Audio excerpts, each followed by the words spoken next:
Today வந்து Profina kids ஸ்கூல்ல இருந்து ஃபீல்ட் ட்ரிப்பை வந்து கிட்ஸை வந்து நாங்க கூப்பிட்டு வந்திருக்கோம். எங்க கூப்பிட்டு வந்திருக்கோம் அப்படின்னா வயல்வெளிக்கு வந்து நம்ம கூப்பிட்டு வந்திருக்கோம்.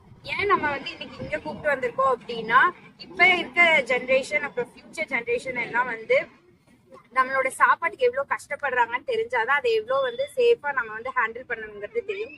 அதுக்காக வந்து இப்போ நெல் வந்து எப்படி வந்து அரிசியா மாறுது, அந்த ப்ராசஸிங் எல்லாம் எப்படி இருக்கு, ஒவ்வொரு இதுலயும் வந்து ஃபார்மர்ஸ் வந்து எவ்வளவு கஷ்டப்பட்டு அந்த நெல்லை வந்து அரிசியா கொண்டு வராங்க அப்படிங்கறது வந்து இவங்களுக்கு தெரிஞ்சுக்கணும் அப்படிங்கறதுக்காக தான் நம்ம இன்னைக்கு இங்க கூப்பிட்டு வந்திருக்கோம். காலத்துல நிறைய தண்ணி தேங்காம சரியா, எப்பப்ப தண்ணி விடணும், எப்பப்ப அதுக்கு வெயில் வேணும் அப்படிங்கறதுல இந்த நெல் எப்படி கஷ்டப்பட்டு வளருதோ அதே மாதிரி நம்ம விவசாயிகளும் இதை கஷ்டப்பட்டு வளர்த்துதான் நம்மளுக்கு அரிசியா கொடுக்குறாங்க. சரியா, அப்ப நம்ம சாப்பிட போகும்போது எப்பவுமே வந்து என்ன பண்ணக்கூடாது, ஃபுட்டை வந்து வேஸ்ட் பண்ணக்கூடாது. சரியா, ஃபார்மர்ஸ் நம்மளுக்கு கஷ்டப்பட்டு கொடுக்குறாங்க, அதை நம்ம வேஸ்ட் பண்ணக்கூடாது. இப்ப நம்ம வேஸ்ட் பண்ணா நம்மளுக்கு ஃபியூச்சர்ல என்ன கிடைக்காது, எதுவுமே கிடைக்காது, நம்ம சாப்பிடறதுக்கு எதுவுமே கிடைக்காது. சரியா, அதனால எப்பவுமே வேஸ்ட் பண்ணக்கூடாது. Okay, thank you so much.